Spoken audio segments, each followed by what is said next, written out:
Hello. Hello. चलिए, सभी को आवाज आ रही है? थोड़ा वॉइस का इशू हो रहा है कुछ दिनों से, मैं समझ नहीं पा रही हूँ टेक्निकली आखिर प्रॉब्लम कहाँ आ गई है। चलिए, इसे हम नजरअंदाज करते हुए चलते हैं आगे के टॉपिक को। मुझे थोड़ा सा चीख के बोलना पड़ेगा ताकि आपके कानों तक आवाज पहुंचे, अन्यथा आवाज मेरे तक ही रह जाएगी। चलिए, so welcome back to my YouTube channel DS science classes. मैं दीपशिका परमार। चलिए स्टार्ट करते हैं हम अपने आगे के लेक्चर को। जैसे कि आप जानते हैं, हम डिस्कस कर रहे हैं लाइफ प्रोसेस। क्या होता है लाइफ प्रोसेस, ये बात करेंगे। चलिए, तो आशा करते हैं आप सभी लोग बढ़िया होंगे और बढ़िया ही रहिए, बिकॉज आपके एग्जाम आने वाले हैं, है ना। यहाँ पे आपको बढ़िया ही रहना है। ओके, सो जिसने सात सात लेक्चर लगाए उन्हें पता है, दो लेक्चर हमारे कक्षा 10वीं से कंप्लीट हो चुके हैं लाइफ प्रोसेस के, जिसमें हमने इंट्रोडक्शन ऑफ लाइफ प्रोसेस देखा, कंटेंट देखा, है ना, कि हमें पूरा क्या क्या पढ़ना है। अब हम बात कर रहे हैं सबसे first topic nutrition, because NCERT में 4 टॉपिक दिए हुए हैं: nutrition, respiration, excretion and respiration, है ना। तो ये जो 4 टॉपिक्स हैं, इनको हमें डिस्कस करना है। तो सबसे पहले हम डिस्कस करेंगे न्यूट्रिशन क्या होता है। अच्छा, न्यूट्रिशन क्या होता है, इसका इंट्रोडक्शन भी हम ले चुके हैं सेकंड लेक्चर में। तो जिसको नहीं पता है वो आप सर्च करिए यूट्यूब पे जाके डीएस साइंस क्लासेस, वहां आपको सभी लेक्चर्स मिल जाने हैं, ठीक है। तो हम लाइफ प्रोसेस में बात करेंगे। सबसे पहला प्रोसेस न्यूट्रिशन। क्यों करेंगे न्यूट्रिशन, देखिए। चलिए, आपको थोड़ा सा समझा दिया जाए बेसिक्स। अब जैसे मान लीजिए, अच्छा मेरी शक्ल यहाँ पे नहीं दिखेगी, शक्ल नहीं देखना है आपको, समझ। ओके, चलिए। तो जस्ट एग्जांपल, हम थोड़ा सा सेलुलर लेवल ऑफ ऑर्गेनाइजेशन क्या देखेंगे। सेलुलर लेवल ऑफ ऑर्गेनाइजेशन, ये क्या बोल रही हूँ मैं, उर्दू बोल रही हूँ क्या? नहीं, उर्दू नहीं है ये है सेल। सेल क्या होता है? Basic unit of life. क्या होता है जी? Basic unit of life.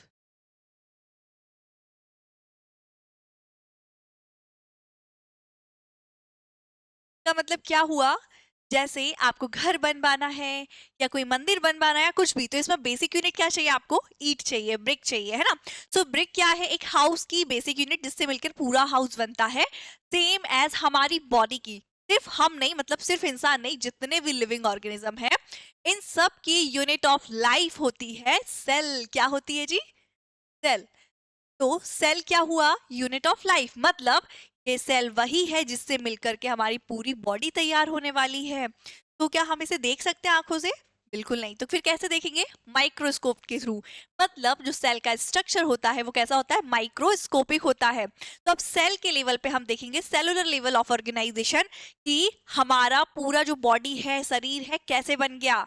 अचानक से क्रिएट नहीं हो गए। सेल ग्रुप बनाई, फिर ग्रुप बना के और सिस्टम्स वगैरह बनाया, तो ये कैसे हुआ? तो आइए हम डिस्कस करते हैं कि जो सेल होती है वो क्या है? Basic unit of life. Example, this is your cell.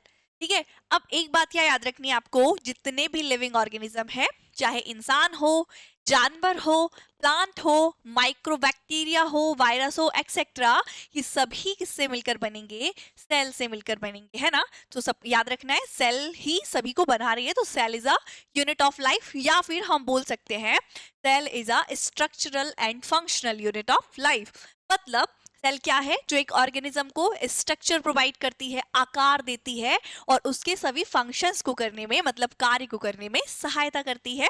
तो अब क्योंकि कार्य भी करवा रही है, मींस फंक्शन करवा रही है, और क्या कर रही है? स्ट्रक्चर दे रही है, आकार दे रही है।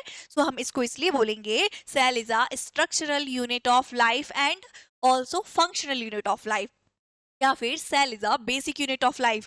और इसको हम बोलते हैं cell is a building block of life. Clear?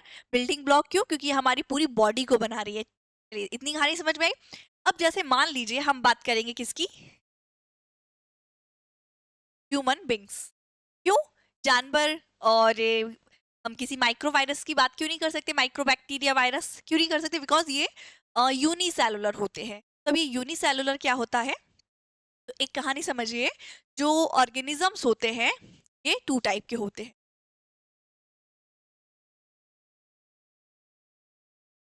कितने टाइप के होते हैं? 2 टाइप के। एक होता है यूनिसेलुलर,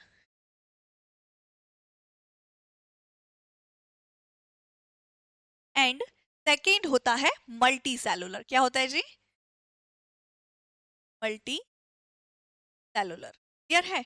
अब सेलुलर, सेलुलर मींस क्या होगा? कि दोनों ही किससे मिलकर बन रहे हैं? सेल से मिलकर जी। सेल से मिलकर। अब ऐसे ऑर्गेनिज्म जो कितनी ओनली वन सेल से मिलकर बने होते हैं और एक ही सेल से अपनी पूरी लाइफ खत्म कर देते हैं, अपनी पूरी लाइफ एक्सपेंड करते हैं, उन्हें हम बोलते हैं यूनिसेलुलर। मतलब ये खाना भी एक ही सेल से खा लेंगे, मूवमेंट भी इसी सेल से करेंगे, ग्रोथ भी इसी से करेंगे, एंड अपनी लाइफ की जितनी भी प्रोसेसेस है वो सभी एक ही सेल से कर लेंगे, इन्हें और किसी सेल की जरूरत नहीं होगी। इसका एग्जाम्पल हो सकते हैं amoeba, hydra, paramecium etcetera, because ये यूनिसेलुलर होते हैं। इनमें एक ही सेल मतलब एक ही कोशिका जीवन के सभी प्रक्रमों को कर लेती है।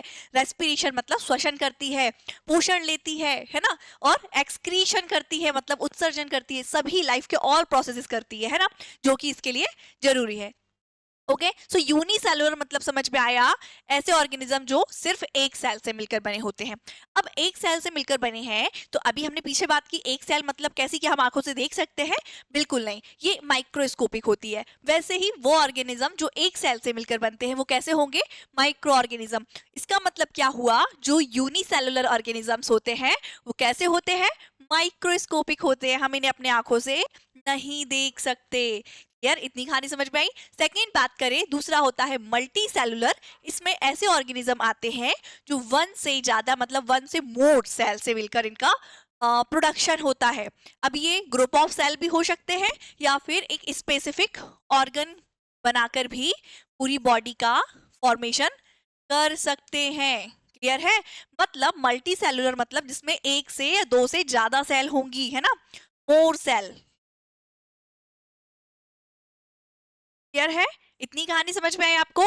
यूनी एंड मल्टी आपको याद रखना है, बिकॉज जब हम आगे पढ़ेंगे इसको तो हम यहाँ पे डिस्कस करेंगे, एक कैटेगरी में डिवाइड करेंगे ऑर्गेनिजम्स को, unicellular, multi cellular, Monera, protista etcetera, ये सब डिस्कस करने वाले हैं। ओके, तो आपको बस ये याद रखना है, एक ऑर्गेनिज्म जो कि लिविंग है। ऑर्गेनिज्म मतलब क्या होता है? जीव मतलब क्या होता है? जिसके अंदर जीवन है। ठीक है, जीवन मतलब हम कुछ कैरेक्टरिस्टिक्स होते हैं, लक्षण होते हैं, जिन्हें हमने पिछली क्लास में डिस्कस किया है कि उन लक्षणों के आधार पर ही हम बोलते हैं कि वो जीवित है या निर्जीव, मतलब मृत्य है, ऐसा घोषित करते हैं, है ना। तो जैसे ये फोन, क्या ये जीवित है? नहीं, ये एक निर्जीव वस्तु है। जबकि मैं बात करूं मेरी, तो मैं एक सजीव हूं, मतलब लिविंग हूं। तो लिविंग मतलब जीव, है ना, ऑर्गेनिज्म। ऑर्गेनिज्म क्या? जो लाइफ प्रोसेस को फॉलो कर रहे हैं, जैसे ग्रोथ कर रहे हैं, रिप्रोडक्शन कर रहे हैं, रेस्पिरेशन कर रहे हैं, न्यूट्रिशन कर रहे हैं, एक्सक्रीशन कर रहे हैं, एक्सेट्रा। क्लियर है? तो इतनी कहानी समझ में आई।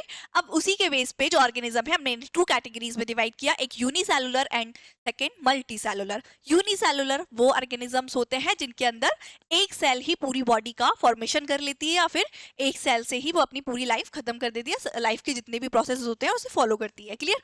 और मल्टी सेलुलर में एक से ज्यादा सेल होती है, मतलब कई सारी सेल मिलकर ग्रुप बनाती है या किसी स्पेसिफिक ऑर्गन को भी बना लेंगी और पूरी लाइफ के फंक्शंस को परफॉर्म करेंगी। यहाँ पे सिर्फ एक सेल नहीं होगी। क्लियर है?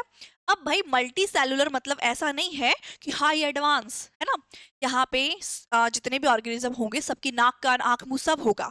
ऐसे भी होंगे जिनमें आंख कान नाक मुंह नहीं होगा, बट एक से ज्यादा सेल होगी, ग्रुप होगा, झुंड होगा सेलों का, है ना।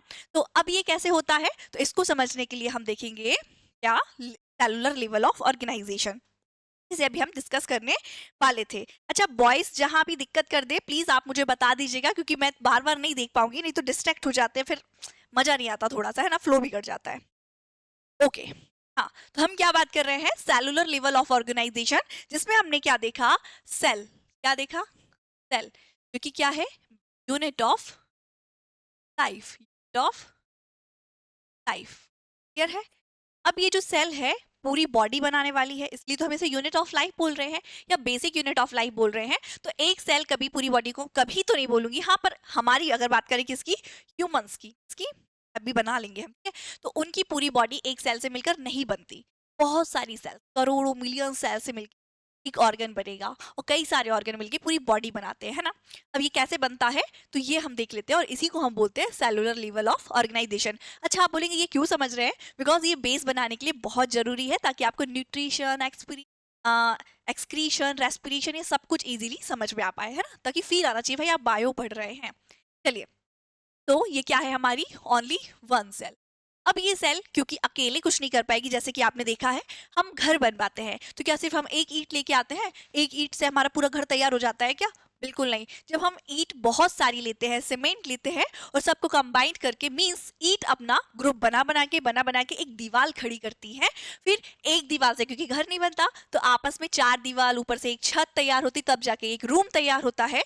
और क्या एक रूम का घर अच्छा लगेगा? नहीं, बहुत सारे रूम मिलके एक पूरा घर बनाते हैं, और बहुत सारे घर मिलके एक पूरी कॉलोनी बनाते हैं, है ना जी? ये कहानी समझ में आई? सो जैसे आप पूरा डेवलपमेंट कर रहे हैं एरिया का, मतलब सबसे बेसिक यूनिट क्या है इस एरिया की? ब्रिक, ईंट है ना? ईंट से मिलकर एक दीवार बनी, और 4-5 दीवार से मिलकर एक पूरा रूम बना, और बहुत सारे रूम से मिलकर एक हाउस बना, और कई सारे हाउसेस से मिलकर पूरी कॉलोनी बनी, है ना? कॉलोनी इज अ पूरी बॉडी, इंडिविजुअल, है ना, ह्यूमन बीइंग, है ना? अब ये जो पूरी कॉलोनी है, मतलब पूरा इंसान है, वो कैसे बन रहा है, उसी को हम डिस्कस करेंगे। जैसे बेसिक यूनिट हाउस की ब्रिक है, सेम एज बॉडी की बेसिक यूनिट क्या है, या किसी ऑर्गेनिज्म की बेसिक यूनिट क्या है? सेल। क्या है जी? सेल। अब एक अकेली सेल नहीं बनाएगी, जैसे एक ईंट नहीं घर बना सकती, वैसे ही ग्रुप ऑफ ब्रिक होते हैं तो एक दीवार खड़ी करते हैं। वैसे ही सबसे बेसिक लेवल पे ये जो सेल है, ग्रुप बना लेंगे। क्या बना लेंगे? ग्रुप। और जब सेल बहुत सारे ग्रुप बना लेंगे, मतलब बहुत सारी सेल आके यहाँ कलेक्ट हो जाएंगी, तो एक क्या बनाएंगी? टिश्यू। क्या बनाएंगी जी? टिश्यू, याद रखना है। ओके, तो मतलब टिश्यू क्या है? Group of cell is called tissue. कहानी समझ में आई? मतलब अब ब्रेक कंबाइंड होकर के एक दीवार बना ली। दीवार तो घर नहीं बनाएगा, एक बहुत सारी दीवार को कंबाइंड होना पड़ेगा। सेम एज अगर मैं यहाँ पे अपने बॉडी में यहाँ पे हाथ रख दूं, इतना सा पिन, इतनी सी जगह में एक नहीं बहुत सारी सेल है, तो क्या ये आपको यहाँ पे मैं हाथ रखकर जूम करके बताऊं तो आप मुझे आइडेंटिफाई कर पाएंगे कि मैं हाथ की स्किन बता रही हूँ, या फेस की बता रही हूँ, या लेग की, कहीं की भी आप बता सकते हैं क्या? नहीं, बिकॉज आप वहां पे सिर्फ क्या देखेंगे? Group of cell. ओके, समझ में आया? ग्रुप ऑफ सेल, मतलब जहां मैंने हाथ रखा है, इसको मैं जूम करूं तो आप बोलेंगे ये आपकी बॉडी का टिश्यू है। अब ये नहीं पता कहाँ का है, but this is a tissue because यहाँ पे ग्रुप ऑफ सेल है। क्लियर? अब भाई ये पूरा हाथ, अब भाई मैं इतना आपको स्ट्रक्चर फोटो छाप के दे दूं यहाँ पे, तो आप देख के बता देंगे ना कि ये है क्या चीज? बोलेंगे कि ये नाक है या कान है, समझ नहीं आ रहा, देख के बोल देंगे कि ये हाथ है, बिकॉज यहाँ पे फिंगर्स है, हथेलियां है, थंब है ना? तो आप बोलेंगे ये हाथ है आपका पूरा। कैसे? क्योंकि जो सेल है, सेल ने ग्रुप बनाया एंड टिश्यू, और टिश्यू अच्छे से अरेंज हो गए। क्या हुए? अरेंज हो गए, स्पेसिफिक स्ट्रक्चर दे दिया, उसको हम बोल रहे हैं ऑर्गन। क्या बोल रहे हैं जी? ऑर्गन। वैसे ही सेल जब ग्रुप बनाएगा तो सबसे पहले टिश्यू बनाएगा, और ये जैसे टिश्यू, बहुत सारे टिश्यू ग्रुप बना बनाकर हाईली अरेंज हो गए, एक स्ट्रक्चर दे दिया, तो क्या बन जाएगा जी? एक ये बन जाएगी जैसे ग्रुप ऑफ टिश्यू, 1 टिश्यू, 2, 3, 4, ऐसे करके बहुत सारे टिश्यू मिल गए, तो क्या बना लेंगे? ऑर्गन। क्या बना लेंगे? ऑर्गन। क्या आप ऑर्गन का एग्जांपल दे सकते हैं मुझे? बिल्कुल दे सकते हैं। बचपन में हमने बॉडी पार्ट्स नेम पढ़े हैं, ऑर्गन नेम पढ़े हैं, nose, eye, ear, hair, etcetera, finger, thumb, ये क्या है? ऑर्गन है। अब क्या मैं बोलूं कि मेरे पास नाक है, तो बस अब मुझे और कुछ नहीं चाहिए, नाक वाली बात आ गई है ना? जैसे बोलते नाक नहीं कटना चाहिए, वैसे ही मैं बोल रही हूँ मेरे पास नाक है बहुत है, मुझे ना आँख की जरूरत है, ना मुंह की जरूरत है, ना कान की जरूरत है। तो सोचो, अगर मेरे पास सिर्फ नाक होती तो क्या मैं आपको देख पाती? चलो देख तो मैं अभी भी नहीं पा रही हूँ, लेकिन क्या मैं आपको सुन पाती, या मैं आपको कोई भी चीज समझा पाती अगर मेरे पास मुंह नहीं होता तो? है ना? तो इसका मतलब क्या हुआ? एक ऑर्गन सफिशियंट नहीं है, बॉडी में सभी ऑर्गन्स चाहिए, है ना? तो एक ऑर्गन से कुछ नहीं होगा, ऑर्गन को भी अपना ग्रुप बनाना पड़ेगा। जैसे नोज जुड़ेगी लंग्स से, है ना, ट्रेकिया से, नीजल कैविटी से मतलब ट्यूब से, तो जब ये सभी ट्यूब से, फेफड़ों से, इन सब से जुड़ जाएगी तो पूरा एक सिस्टम तैयार करेगी। क्या करेगी? पूरा एक सिस्टम। मतलब एक ऑर्गन कुछ नहीं कर सकता, ऑर्गन्स ग्रुप बनाते हैं, आपस में जुड़ जाते हैं, और क्या बनाते हैं जी? Organ system. क्या बनाते हैं? Organ system. क्लियर है? ऑर्गन सिस्टम का एग्जांपल आप मुझे दे सकते हैं? अब यहाँ पे मैं बना के नहीं बता रही, बिकॉज एक नहीं, हमारी बॉडी में बहुत सारे ऑर्गन सिस्टम होते हैं। ऑर्गन सिस्टम का एग्जांपल जैसे कि respiratory system, digestive system, excretory system, और circulatory system, nervous system, etcetera. Body में कई सारे सिस्टम्स प्रेजेंट है ना? सो आपको मतलब क्या समझ में आया? एक ऑर्गन जब अदर ऑर्गन से जुड़ता है और स्पेसिफिक एक मॉडिफिकेशन तैयार करता है, या एक मॉड्यूल तैयार करता है, उसको हम क्या बोल रहे हैं जी? और ऑर्गन सिस्टम। क्या बोल रहे हैं? ऑर्गन सिस्टम, जिसका एग्जाम्पल क्या हो गया? आपको कई सारे पता है, ठीक है? अब जैसे मैं बोल दूं मेरे पास मुंह है, और मुंह से जुड़े हुए स्टमक है, पैनक्रियाज है, स्मॉल इंटेस्टाइन है, लार्ज इंटेस्टाइन है, सब है। अब मुझे कुछ नहीं चाहिए क्योंकि मैं इससे खा सकती हूँ, इससे ज्यादा और कुछ नहीं। तो इसका मतलब क्या हुआ, मैं बोल रही हूँ कि मुझे सिर्फ डाइजेस्टिव सिस्टम चाहिए, इसके अलावा मुझे और किसी चीज की जरूरत नहीं है ना। वो क्या बात सही है, मैं खाना खा सकती हूँ, मेरे लिए सांस लेना जरूरी नहीं है, सिर्फ खाना खाना जरूरी है। तो कहेंगे कैसी बात कर रही है ना, बेकार बात है ये तो, खाना खा रहे हैं तो सांस तो लेना पड़ेगा ना जी। तो इसका मतलब क्या हुआ, एक जैसे ऑर्गन से बॉडी का कुछ नहीं होगा, ऑर्गन को बहुत सारे ग्रुप बना के ऑर्गन सिस्टम बनाना होता है। सेम एज एक ऑर्गन सिस्टम से कुछ नहीं होगा, जब कई सारे ऑर्गन सिस्टम हाई अरेंज हो जाएंगे, अपनी पोजीशन ले लेंगे, तो पूरी एक इंडिविजुअल को तैयार करेंगे। ठीक है, तो अब कौन तैयार होगा, आ गई बारी चिंटू की। किसकी, चिंटू। चिंटू कौन है, हमारे चाचा का लड़का नहीं, ये मतलब पता नहीं मुझे। चिंटू क्या है, ह्यूमन बीइंग। क्या है, क्लियर है।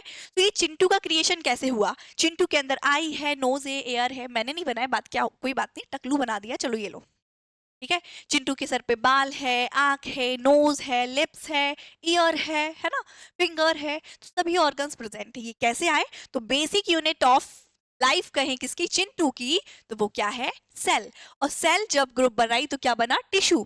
और टिश्यू ने ग्रुप बनाया तो बना ऑर्गन, जैसे नोज, ईयर। ठीक है, और ऑर्गन जब अरेंज हो गए तो बनाए ऑर्गन सिस्टम, जैसे digestive system, respiratory system, circulatory system, reproductive system. And जब सिस्टम सब बन के अरेंज हो गए तो पूरा प्यारा सा चिंटू, चिंटी, ये सब बना, चिंटी मतलब चिंटू, चिंटू की बहन चिंटी है ना, वो बना के तैयार कर दिया। So this is your level of organisation. क्या है, सेलुलर लेवल ऑफ ऑर्गेनाइजेशन। आनी समझ में आई आपको, सेलुलर लेवल ऑफ ऑर्गेनाइजेशन क्या है। अच्छा, हम ये क्यों पढ़ रहे हैं, क्या मुझे मजा आ रहा है पढ़ाने में आपको, फालतू फालतू कुछ भी, ये फालतू नहीं है, पहली बात तो ये है ना। अब देखिए, ये जो आपका लाइफ प्रोसेस है, जीवन प्रक्रम, इसमें ही तो हम डिस्कस करने वाले हैं। क्या क्या डिस्कस करने वाले हैं, कुछ नहीं, कुछ जोक्स बोलेंगे, मस्ती बजा करेंगे, खत्म कहानी, है ना, यही ना। बिल्कुल नहीं, ऐसा थोड़ी ना होता है। लाइफ प्रोसेस में क्या पढ़ने वाले हैं, हम पढ़ने वाले डाइजेस्टिव सिस्टम कैसे बन गया, ये देखेंगे, मतलब structure of digestive system. Respiratory system क्या होता है, कैसा होता है, ठीक है। फिर सर्कुलेटरी सिस्टम, सब कुछ हम डिस्कस करने वाले हैं, तो आप निश्चिंत हो जाइए। अब हम स्टार्ट करेंगे, अब हमें फील आएगा कि हाँ भाई हम बायो पढ़ रहे हैं, अभी तक तो हवा में, ये बोलते हैं ना, हवा में लाठी चलाना, कहाँ पढ़ रही है पता ही नहीं है। अब पता चलेगा कि एग्जैक्ट किस पॉइंट पे हम बात कर रहे हैं, है ना, क्योंकि हमने पूरी बॉडी कैसे बनती है ये सीख लिया है। अच्छा, वॉइस इशू नहीं होना चाहिए, बार बार मुझे बताते रहिएगा, वॉइस इशू तो नहीं हो रहा है, मैं देखती जाऊंगी, यहाँ पे भी आप पे भी ध्यान दिया जाएगा। चलिए स्टार्ट करें तो हम। अच्छा, ये सेलुलर लेवल ऑफ ऑर्गेनाइजेशन हो गया, मतलब ये जो ऑर्गेनिज्म सेल से ऊपर जहां आएंगे, तो यहां से अगर बात करें यहां तक, तो ये कैसा ऑर्गेनिज्म है, मल्टी सेलुलर। कौन सा है, मल्टी सेलुलर, बिकॉज यहाँ पे भी एक से ज्यादा सेल, मोर सेल्स हो गए, बहुत सारे सेल मिलके ग्रुप बना दिया, ऑर्गन बना दिया, ऑर्गन में ऑर्गन सिस्टम तैयार कर दिया इंडिविजुअल। सो टिश्यू, अगर ऐसा ऑर्गेनिज्म है जो टिश्यू लेवल ऑफ ऑर्गेनाइजेशन रखता है, तो ये भी मल्टी सेलुलर में आता है। कोई ऐसा ऑर्गेनिज्म है जो ऑर्गन लेवल ऑफ ऑर्गेनाइजेशन रखता है, मतलब उसकी बॉडी में सिर्फ ऑर्गन्स प्रेजेंट है, तो वो भी मल्टी में आता है। एंड ऑर्गन सिस्टम है तो मल्टी में आना ही है, और इंडिविजुअल तो मल्टी सेलुलर है ना जी। अगर बात करें यूनिसेलुलर की, तो सिर्फ इसके अंदर ऐसे ऑर्गेनिज्म आएंगे जिसके पास ओनली वन सेल होगी, सिर्फ एक सेल होगी। क्लियर है, इतनी कहानी आपको समझ आ गई। आशा करते हैं ये आपको बहुत अच्छे से समझ आ गया है। रफ कर दूं मैं इसे, अच्छा आप इसको नोट कर लीजिए पहले।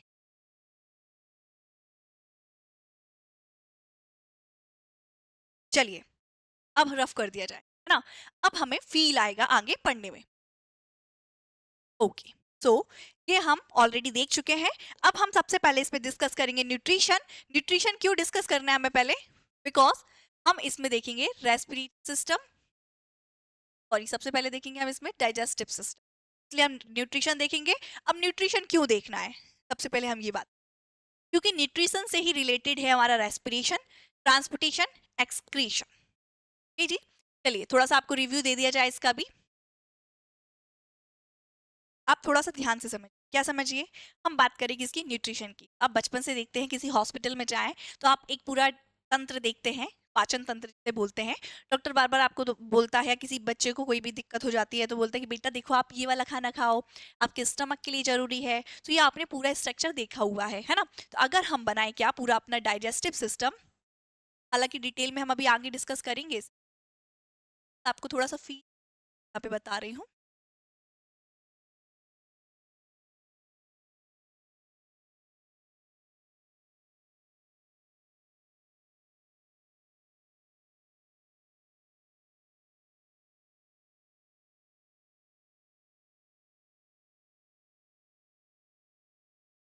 ठीक है, अब जैसे आपने माउथ से लिया रोटी, रोटी, ठीक है, रोटी का आपने एक सबसे पहले ये टुकड़ा कहाँ जाने वाला है, आपके मुंह, कहाँ जाएगा, मुंह, बकल कैविटी में। अब ये बकल कैविटी क्या करेगी, इसे फिजिकली ब्रेक कर देगी, तोड़ देगी। क्लियर है, मैं सिर्फ एग्जांपल दे रही हूँ, ये हमें डिटेल में पढ़ना है, बाकी सबसे पहले न्यूट्रिशन के बेसिक्स टर्म्स पढ़ेंगे हम, सिर्फ एग्जांपल इसलिए बिकॉज आपको समझ में आए। क्लियर, मतलब नॉर्मली ना ये लास्ट में स्टार्ट किया जाता है, लेकिन बच्चों को यहाँ से जल्दी समझ में आता है, इसलिए मैं आपको यहाँ पे समझा रही हूँ। ओके, तो सबसे पहले मान लीजिए आपने एक रोटी का पीस खाया, फूड लिया, यहाँ से क्या लिया, ठीक है, फूड को सबसे पहले आपके यहाँ पे टीथ प्रेजेंट है, ये इसको फिजिकली ब्रेक कर देंगे। ओके, मतलब बोलस बना देंगे। बोलस मीन्स आप खाना खाते हैं तो लार आती है ना, जैसे मान लीजिए कभी आपने गलत खा लिया और निकाल दिया मुंह से बाहर, जब मुंह से बाहर निकालेंगे तो आप उसमें देखिए आपने नॉर्मल रोटी खाई थी, लेकिन लार सलाइवा वगैरह मिल गया है, वही सलाइवा आप अंदर खाते हैं। ठीक है, उसी को हम बोलस बोल रहे हैं, मतलब फूड का सलाइवा इक्वल टू बोलस। ठीक है, तो यहाँ पे बोलस तैयार हो जाएगा यहाँ पे फूड का, और ये बोलस यहाँ से चला जाएगा। ओके, अब आपने देखा होगा आपने जो रोटी खाई है वो चबाने के अंदर गई, लेकिन जब आप एक्सक्रीट करते हैं, मतलब सुबह आपने खाना खाया, शाम को आपने खाना खाया है, सुबह आप बढ़िया फ्रेश होने जाते हैं। बहुत जरूरी है, आप कहेंगे फ्रेश होने, यस, फ्रेश नहीं होंगे तो दिक्कत हो जाएगी। जब आप फ्रेश होने जाएंगे तो आप क्या एक्सक्रीट करेंगे, मतलब बॉडी से क्या रिमूव करेंगे, जो आपने खाया था वही।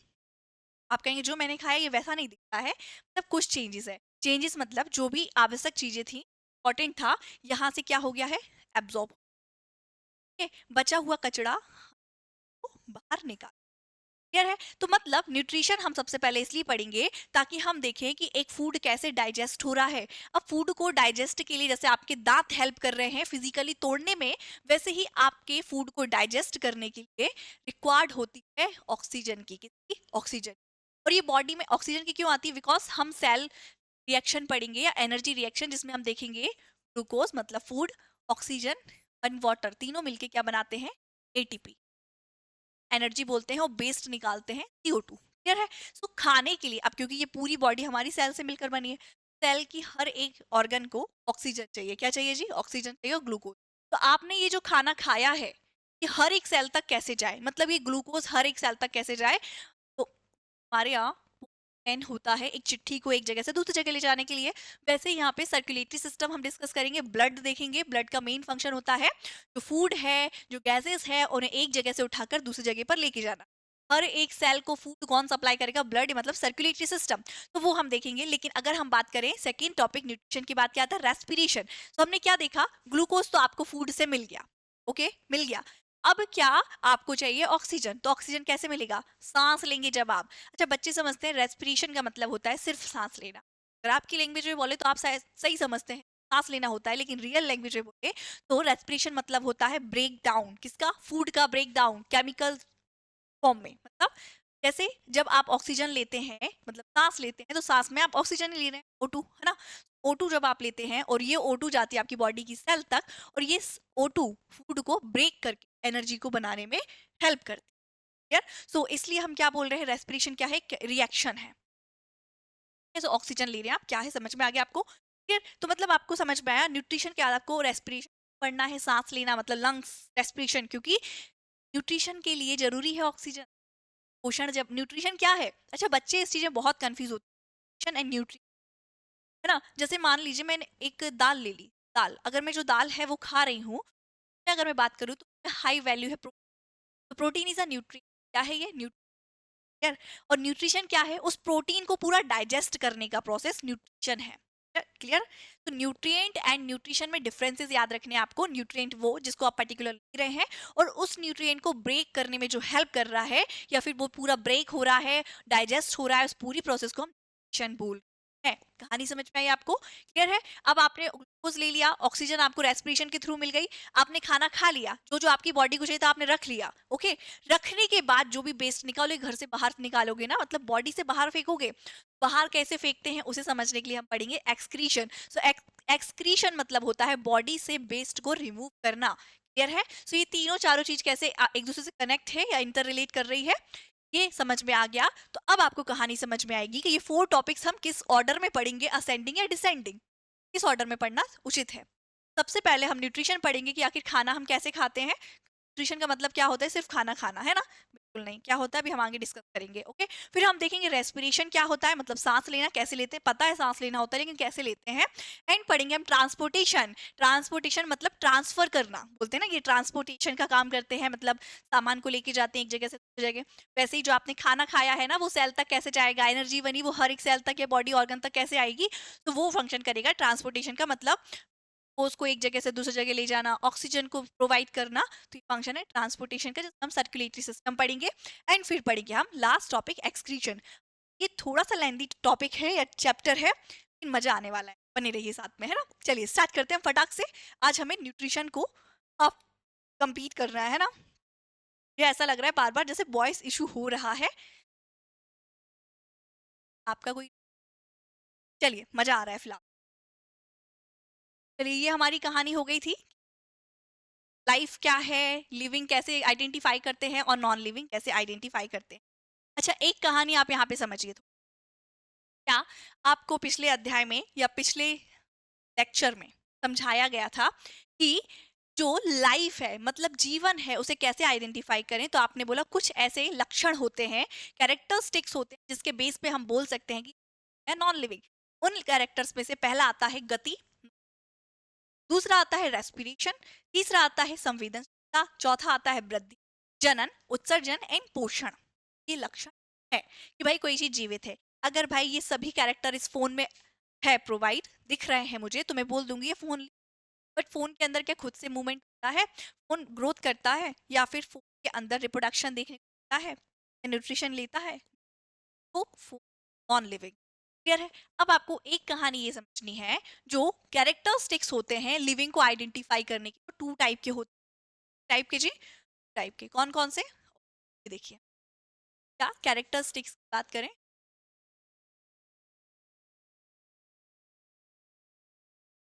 एक होगा हमारा फंडामेंटल,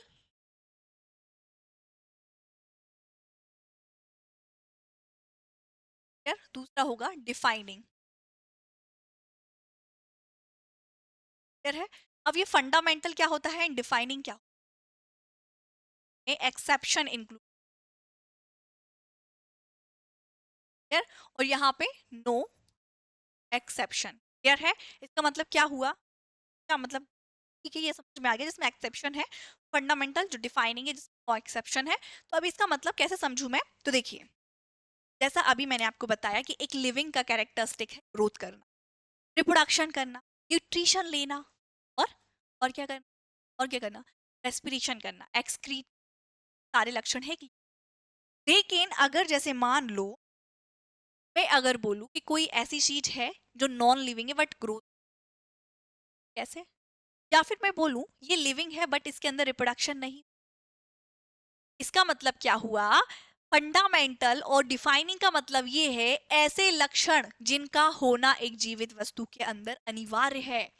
अगर वो उस चीज में प्रेजेंट है वो लक्षण, तभी हम बोलेंगे वो है। एग्जाम्पल, पोषण, खाना खाना, अगर वो लिविंग है तो वो न्यूट्रिशन जरूर लेगा, पाचन जरूर करेगा, अन्यथा नॉन लिविंग कभी डाइजेशन नहीं करेगा। एक्सक्रीशन, जो खा रहा है उसका वेस्ट को जरूर रिमूव करेगा, जैसे आप फ्रेश होने जाते हैं सुबह जो भी खाया वेस्ट किया, डॉग फ्रेश होने जाता है, काउ जाती है, कैट जाती है, माउस जाता है, जितने भी लिविंग ऑर्गेनिज्म है सब अपनी बॉडी से एक्सक्रीट को बाहर निकालते हैं, एक्सक्रीट प्रोडक्ट को। This process is excretion. So क्या बोला, nutrition must be important, excretion must be important, respiration must be important, etcetera. तो जो लक्षण बहुत जरूरी है या अनिवार्य है एक जीव का, उनको हम बोलते हैं डिफाइनिंग। जस्ट इसका अपोजिट फंडामेंटल कैरेक्टरिस्टिक्स वो होते हैं जो हो भी सकते हैं और नहीं। जैसे मैंने बोला growth, growth is a fundamentalist, जो लिविंग के अंदर तो होता है लेकिन नॉन लिविंग के अंदर, क्या एक चेयर ग्रोथ करती है, क्या एक फोन ग्रोथ करता है, नहीं मैंने तो नहीं देखा। तो आप जैसे एग्जाम्पल के लिए फंडामेंटल कैरेक्टर्स देखिए, जैसे ये प्लांट है, क्या है, ये प्लांट है, अभी ये इतना था, 2 साल बाद आके देखा तो ये प्लांट मुझे क्या प्यारा सा बड़ा होके दिखाई दिया ना। यहाँ पे क्या देखने को मिली, ग्रोथ। तो आप बोलेंगे ये तो समझाने वाली बात नहीं है, लिविंग है तो ग्रोथ तो होगी। लेकिन अगर मैं बोलूं एक रूम में एक टेबल के ऊपर मैंने एक फोन रख दिया, क्या रख दिया जी, एक फोन। इस फोन को मैं 4 साल बाद आके देखूं, साल बाद, 4 साल बाद इसके ऊपर इतनी मोटी धूल जम जाएगी, जम जाएगी, तो ये फोन नहीं दिखेगा। चलो ये नहीं समझ में आया तो ये देखिए, जैसे ये एक रेत का टीला है, क्या है, रेत का टीला। हवा आई और भी आपस की सेंट आके या फिर कलेक्ट होकर इसके ऊपर चढ़ गई, इसकी भी ग्रोथ हो गई। या फिर बात करें माउंटेन की, वो हिमालय आप जाएंगे तो नॉर्मल बर्फ की बर्फ का इतना विंटर सीजन में आप जाइए हिमालय तो आपको और भी ज्यादा पीक में बर्फ और भी ज्यादा स्नो यहाँ पे आ चुकी है, तो यहाँ पे भी ग्रोथ हुई है ना। तो ये क्या है, मेन डिफरेंसेस क्या है, बोथ एक फंडामेंटल कैरेक्टर्स है, मतलब जो लिविंग के अंदर भी देखने को मिलता है और नॉन लिविंग। लेकिन अंतर की बात करें तो जो लिविंग है इसके अंदर इंटरनल ग्रोथ होती है, मतलब ग्रोथ कैसी होगी जिसमें सेल का साइज चेंज होगा या फिर नंबर ऑफ सेल इंक्रीज होंगे। मतलब अगर सेल छोटी थी, बड़े में सेल बड़ी दिखाई देगी, या फिर एक सेल से 4 सेल बन सकती है, तो यहाँ पे इंटरनल क्या होगा, ग्रोथ होगा। और यहाँ पे एक्सटर्नल ग्रोथ, एक्सटेंसिव। क्लियर है, इतनी कहानी समझ में आई आपको। तो ये है defining and non defining characteristic या फिर फंडामेंटल कैरेक्टर्स। एग्जाम्पल के लिए दूसरा एग्जाम्पल दूं मैं, रिप्रोडक्शन, जनन, बच्चों को जन्म देना की बहुत जरूरी है ना, कंटिन्यूटी ऑफ स्पीसीज के लिए। लेकिन बहुत सारे ऐसे लोग भी होते हैं जो रिप्रोडक्शन नहीं कर पाते हैं। फॉर एग्जाम्पल के लिए गधा और खच्चर, मैंने आपको पिछले क्लास में भी एग्जाम्पल दिया था। गधा और घोड़े का कॉम्बिनेशन नया क्रिएट होता है, जैसे खच्चर बोलते हैं, खच्चर एक लिविंग ऑर्गेनिज्म है बट इसके अंदर रिप्रोडक्शन नहीं होता। तो ये क्या हो गया, डिफाइनिंग कैरेक्टरिस्टिक नहीं है, कैसा है, फंडामेंटल कैरेक्टर्स। कहानी समझ में आई आपको इतनी, यार। तो ये तो हमारी कहानी खत्म हो गई थी, अब जल्दी से इसको बताएंगे। क्लियर है, जेब प्रक्रम क्या होता है, लाइफ प्रोसेस, जो इन प्रोसेस को फॉलो करते हैं, मतलब लाइफ को व्यतीत करने के लिए, जीवन जीने के लिए कुछ जरूरी प्रक्रियाएं होती हैं, उन्हीं को हम क्या बोल रहे हैं, लाइफ प्रोसेस बोल रहे हैं। न्यूट्रिशन क्या होता है, खाना खाना न्यूट्रिशन है, बिल्कुल सही। लेकिन अगर सही तरीके से बोले तो न्यूट्रिशन सिर्फ खाना खाना नहीं है, उस खाने को खाने के बाद उसे यूटिलाइज करना है ना। ये लिखा हुआ है, the process by which a living organism obtained and utilise food is called nutrition, is called nutrition. Clear है जी।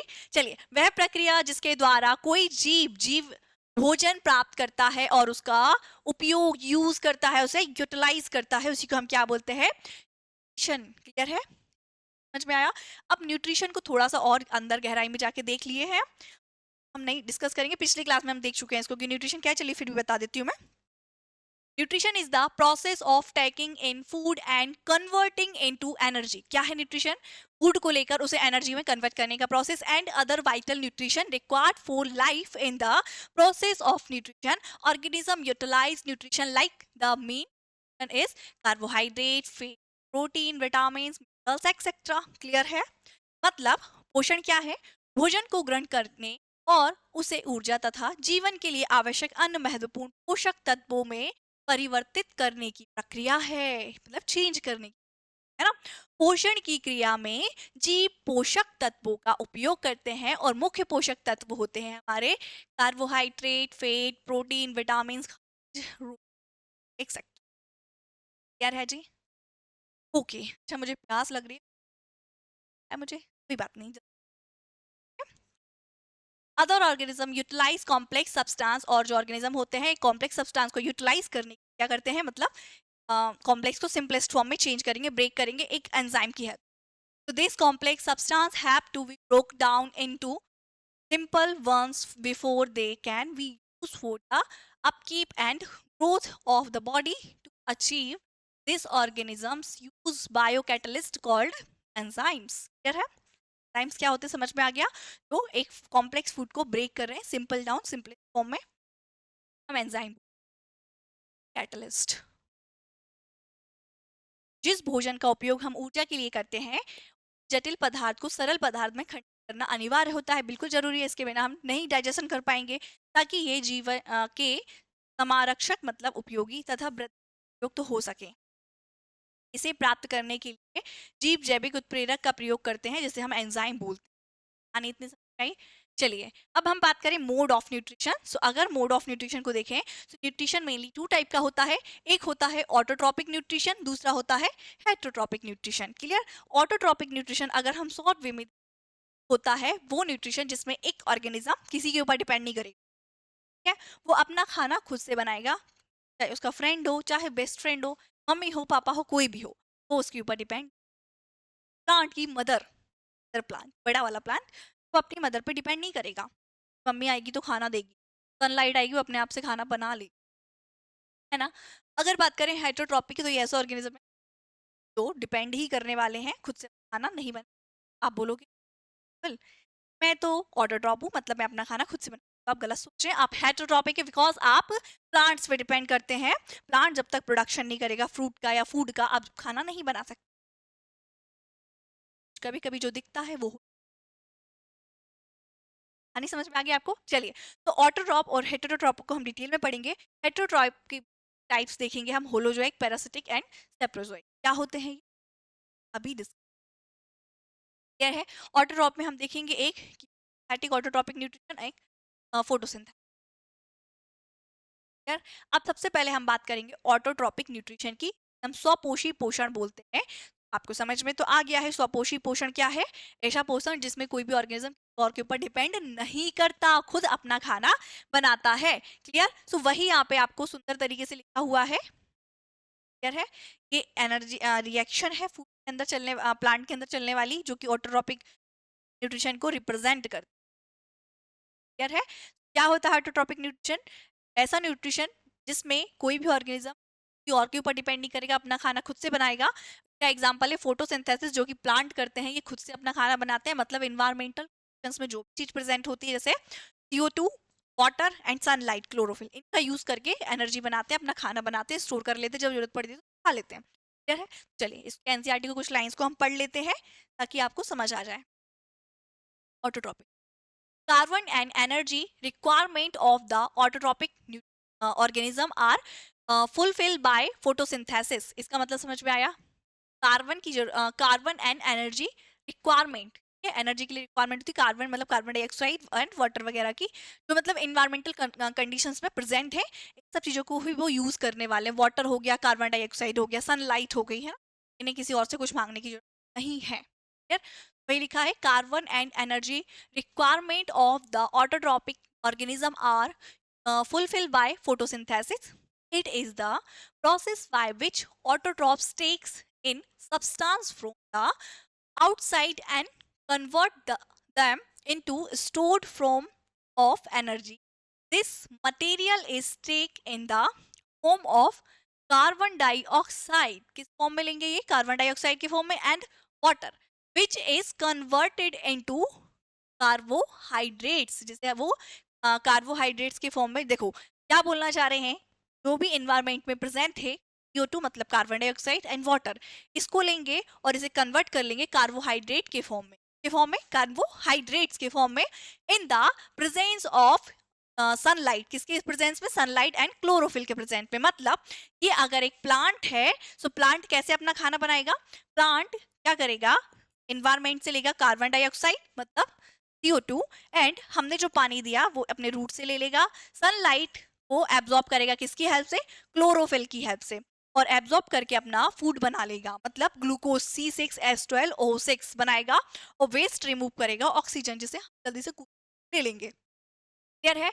वही यहाँ पे लिखा हुआ है कि ये रिएक्शन कैसे होती है, फोटोसिंथेसिस। मतलब ऑटोट्रॉपिक न्यूट्रिशन क्या है, जो इन्वायरमेंट प्रेजेंट है वो सब कुछ लेके बनाएगा। इसका एग्जांपल ही फोटोसिंथेसिस है, और ये फोटोसिंथेसिस के रिएक्शन को ही शो कर रहा है, जिसमें कार्बन डाइऑक्साइड एंड वाटर को लेगा और कन्वर्ट कर लेगा कार्बोहाइड्रेट्स में in the presence of sunlight and chlorophyll. ठीक है? Carbohydrates are utilize for providing energy to plant. Carbohydrates क्या है? एक तरीके के, मतलब कार्बोहाइड्रेट्स क्या करता है, एक प्लांट को एनर्जी प्रोवाइड करने का काम करता है। ठीक है? The carbohydrate which are not used, मतलब जो कार्बोहाइड्रेट यूज नहीं करते हैं प्लांट, उसे क्या करते हैं, वो स्टोर करके रख लेते हैं। जब आप ज्यादा खाना खाते हैं ना, तो इसे स्टोर करके रख लेते हैं ग्लाइकोजन के फॉर्म में। और ये ग्लाइकोजन क्या करता है, जब आप व्रत रखते हैं तो उस कंडीशन में आपको ग्लूकोज प्रोवाइड करता है, एनर्जी देने का काम करता है। सेम एज जब पौधों को सनलाइट नहीं मिलती है, तो इस कंडीशन में वो बचे हुए अपने खाने को निकाल लेते हैं, जो कार्बोहाइड्रेट है उसे कन्वर्ट कर देते हैं पहले किसमें, स्टार्च के फॉर्म, क्लियर है। फिर उस स्टार्च को ब्रेक करके ले लेते हैं अपने फूड, ताकि उन्हें एनर्जी मिल जाए। वही यहाँ पे लिखा हुआ है, the carbohydrate which are not used immediately are store in the form of starch, ठीक है। जो मतलब प्लांट जिस कार्बोहाइड्रेट को यूज नहीं कर देते हैं वो जल्दी से कन्वर्ट कर लेते हैं स्टार्च के फॉर्म में और स्टोर करके रख लेते हैं उस कार्बोहाइड्रेट को, है ना। और फिर ये कब यूज करते हैं, which serves as the internal energy reserve to be used as and when required by the plant, ठीक है। इसे रिजर्व करके रख लेते हैं, स्टोर करके रख लेते हैं, और जब प्लांट को जरूरत होती है तब इसको निकाल लेते हैं, क्लियर है। तो हिंदी वाले देख लेंगे, ऐसे जीव जो अपनी आवश्यकता को प्रकाश एवं जल अर्थात प्रकाश संश्लेषण विधि द्वारा पूरा करते हैं, स्वपोषी जीव कहलाते हैं, ऑटोट्रॉपिक ऑर्गेनिजम्स कहलाते हैं। प्रकाश संश्लेषण क्या है, सो प्रकाश संश्लेषण ऐसी प्रक्रिया है जिसमें स्वपोषी जीव बाहर से लिए गए पदार्थों को ऊर्जा के रूप में संचयित कर लेता है। ये पदार्थ कार्बन डाइऑक्साइड जल के रूप में लिए जाते हैं, जो सूर्य के प्रकाश तथा क्लोरोफिल की उपस्थिति में कार्बोहाइड्रेट में परिवर्तित कर लिए जाते हैं। कार्बोहाइड्रेट पौधों को ऊर्जा प्रदान करने का काम करती है। जो कार्बोहाइड्रेट तुरंत प्रयुक्त नहीं किए जाते उन्हें पौधे मंड मतलब स्टार्च के रूप में संचित कर लेते हैं, और आवश्यकता पड़ने पर पौधों के द्वारा इसे उपयोग में ले लिया जाता है, ठीक है। ये पौधों की संचयित ऊर्जा होती है। कहानी समझ में आई। ऐसे हम इंसानों के अंदर पढ़ेंगे, जो इंसान मतलब मानव, हम लोग क्या करते हैं, जब कोई अच्छी चीज बनी होती है तो भर भर के खा लेते हैं। अब लेकिन सेल का ये नहीं है, सेल को जितना खाना चाहिए वो उतना ले लेगा, बचा हुआ क्या करेंगे, हम अपने लीवर को दे देंगे और लीवर गॉल ब्लैडर में उसे स्टोर करके रख देगा ग्लाइकोजन के फॉर्म में। और जब आप बोलेंगे आज मेरा सोमवार का व्रत, मैं आज कुछ भी नहीं खाऊंगी, कुछ भी, है ना, इस कंडीशन में आपकी सेल को एनर्जी चाहिए, तो वो किससे लेगी, आप तो खाना नहीं खा रहे हैं, तो जो गॉल ब्लैडर है इसमें जो ग्लाइकोजन के फॉर्म में ग्लूकोज स्टोर है उसको निकाल लेगा वापस से और उससे एनर्जी बनाएगा। सेम एज यहाँ पर भी वही हो रहा है, क्लियर है।